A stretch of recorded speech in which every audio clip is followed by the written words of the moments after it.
اعوذ باللہ من الشیطان الرجیم بسم اللہ الرحمن الرحیم۔ پیارے بچوں السلام علیکم، امید ہے بیٹا آپ خیریت سے ہوں گے۔ بیٹا جو کلاس ہم لے کے آئے ہیں جماعت چوتھی ہے، مضمون اردو ہے اور موضوع ہے ہمارا ہوائی جہاز۔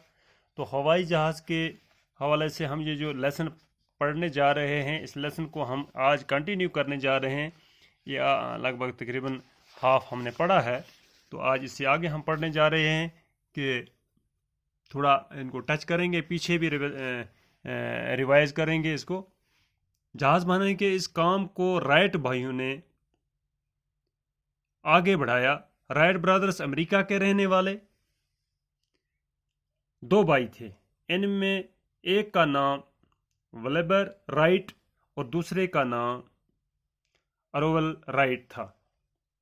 شروع میں وہ رنگ ساز تھے، پھر انہوں نے سائیکل بنانے کا ایک کارخانہ کھولا۔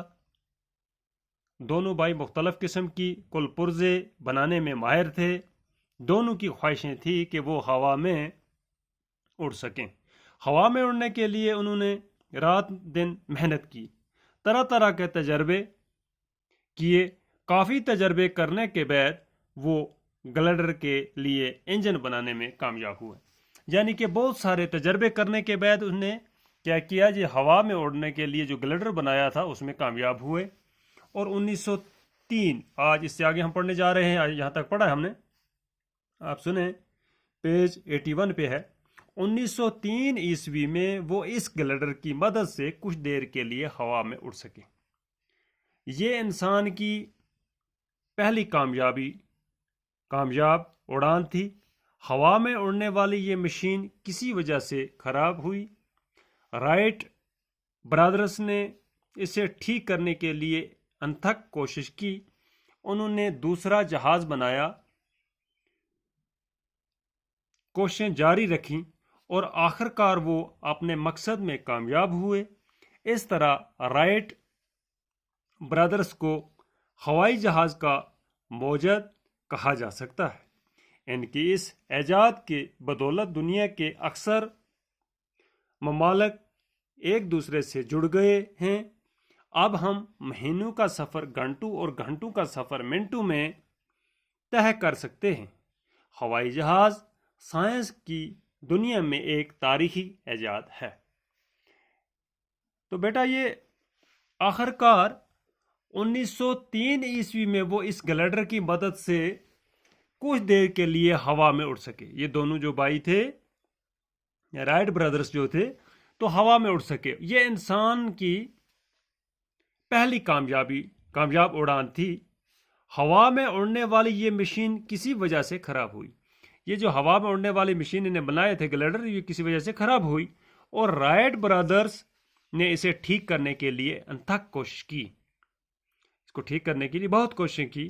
انہوں نے دوسرا جہاز بنایا، کوششیں جاری رکھی، دوسرا جہاز بھی بنایا، پھر اپنی کوششیں جاری رکھی اور آخر کار وہ اپنے مقصد میں کامیاب ہوئے۔ آخر کار اس مقصد میں کامیاب ہو گئے کہ ہوائی جہاز کیسے بنایا جاتا ہے اور کیسے ہوا میں اڑایا جاتا ہے۔ اس طرح رائٹ برادرز کو ہوائی جہاز کا موجد کہا جاتا ہے۔ تو ہوائی جہاز کا موجد ہو گیا ایجاد کرنے والا، بنانے والا۔ تو رائٹ برادرز کو یہ نام دیا گیا کہ یہ جو ہوائی جہاز کا موجد کہا جا سکتا ہے۔ ان کی اس ایجاد کی بدولت دنیا کے اکثر، ان نے جو ایجاد کی، پوری دنیا کے اکثر ممالک، بہت سارے ملکوں میں، ملک کی جمع ہے ممالک بیٹا، ایک دوسرے سے جڑ گئے۔ اب ہم مہینوں کا سفر گھنٹوں اور گھنٹوں کا سفر منٹوں میں کر سکتے ہیں۔ یعنی کہ جو ہوائی جہاز ہے، اس نے جو مہینوں کا سفر تھا ہمارا، وہ گھنٹوں میں چینج کیا اور گھنٹوں کا سفر منٹوں میں کر دیا۔ تو میں طے کر سکتے ہیں ہوائی جہاز سائنس کی دنیا میں ایک تاریخی ایجاد ہے۔ سائنس کی دنیا میں ایک تاریخی ایجاد کہا گیا ہے اس کو، ہوائی جہاز کو۔ تو بیٹا ایک تعلیم اور دیتا ہوں، آپ سنیں۔ 1903 عیسوی میں وہ اس گلائڈر کی مدد سے کچھ دیر کے لیے ہوا میں اڑ سکے۔ یہ انسان کی پہلی کامیاب اڑان تھی۔ ہوا میں اڑنے والی یہ مشین کسی وجہ سے خراب ہوئی۔ رائٹ برادرز نے اسے ٹھیک کرنے کے لیے انتھک کوشش کی۔ انہوں نے دوسرا جہاز بنایا، کوشش جاری رکھی اور آخر کار وہ اپنے مقصد میں کامیاب ہوئے۔ اس طرح رائٹ برادرز کو ہوائی جہاز کا موجد کہا جا سکتا ہے۔ ان کی اس ایجاد کی بدولت دنیا کے اکثر ممالک ایک دوسرے سے جڑ گئے۔ اب ہم مہینوں کا سفر گھنٹوں اور گھنٹوں کا سفر منٹوں میں طے کر سکتے ہیں۔ ہوائی جہاز سائنس کی دنیا میں ایک تاریخی ایجاد ہے۔ جو ہوائی جہاز ہے یہ سائنس کی دنیا میں ایک تاریخی ایجاد ہے۔ تو بیٹا یہاں تک آیا، اب یہ دیکھیں آپ، طے کرنا ہو گیا، پورا کرنا، لفظ مانے ہیں کام کی چیز، مفید کام آنے والی چیز، داستان ہو گیا قصہ کہانی، موجود ہو گیا ایجاد کرنے والا بنانے والا، غبارہ ہو گیا ایک کھلونا ہے، گیسولین کہتے ہیں پٹرول کی ایک قسم جو ہوائی جہاز میں ایندھن کے طور پر استعمال ہوتی ہے، کار آمد کہتے ہیں مفید کام آنے والا۔ تو یہ لفظ معنی بھی ہیں بیٹا، ان کو بھی آپ نے یاد کرنا ہے، اور اپنے اس پیج کو کیا کہتے ہیں اس لیسن کو بھی۔ تو آج اتنا ہی، تو کل انشاءاللہ اس کو یہاں سے آگے کنٹینیو کریں گے۔ باقی خدا حافظ۔